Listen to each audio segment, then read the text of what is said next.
Good afternoon and welcome to another edition of Ziggy's Rants.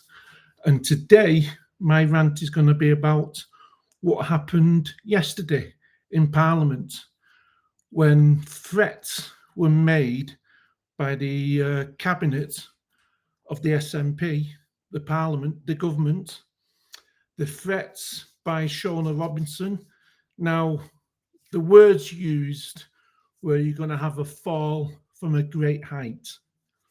But it wasn't just the words, it's the way she said it and the anger involved in saying it. And Stephen Kerr took it as a threat. And we shouldn't be seeing this in Parliament. These people are out of control. We see Ross Greer demonstrating outside of Parliament, actively getting protesters to block the entrance from people entering. A Parliament, our Parliament, Scottish Parliament, being blocked, people being blocked from entering. And now we see threats across the aisle being aimed at Conservatives. What a look this is from the outside.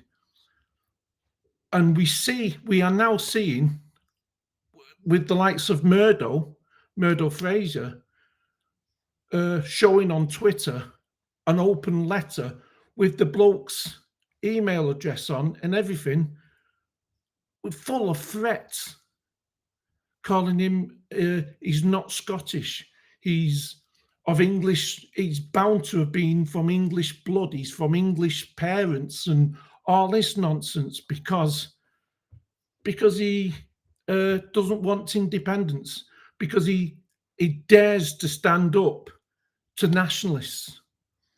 And we are seeing now open threats on politicians.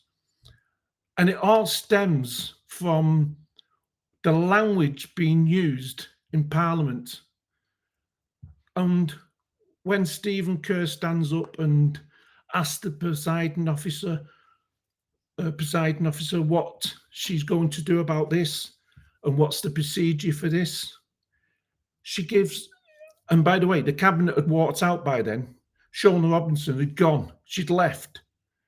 And the presiding officer gives Stephen Kerr a lecture on not engaging while still in session. There's no comeback from Shona Robinson. There was no, well, I'm going to recall the cabinet and we're going to have a frank discussion about this. We're going to have words on this, and they will be told in no uncertain terms that threats is not going to be tolerated. But no, there's no comeback on the cabinet. They've gone. They've left the building. This is getting ridiculous. These people are now getting out of control. Humza has lost the party.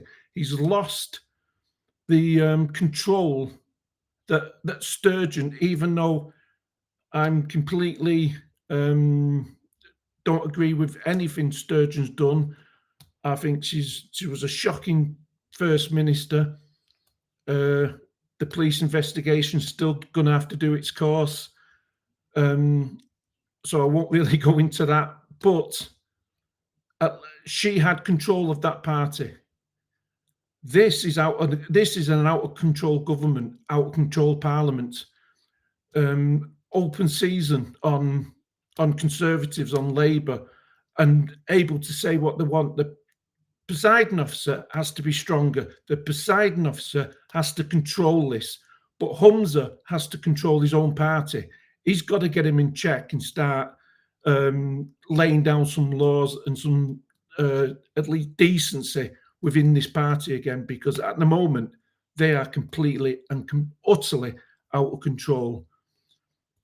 Where this will lead to, I don't know. The closer it gets to election, I think they're desperate, they're panicking.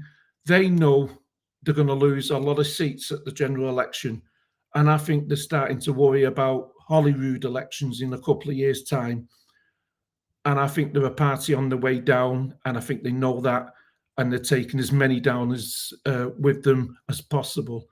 This has to be nipped in the bud before someone gets hurt, because we've seen it before with politicians. We've seen, unfortunately, we've seen attacks on politicians. We have actually seen a couple of deaths at politicians. Joe Cox, a Conservative guy as well. This in Scotland needs to be controlled now, and it needs to be nipped in the bud. And I think some normal behaviour needs to be brought back into politics and into politicians. That's my rant for today. Tomorrow, I'm going to be interviewing David Griffiths on the on Ziggy's World, and we're going to be talking tactical voting at the general election.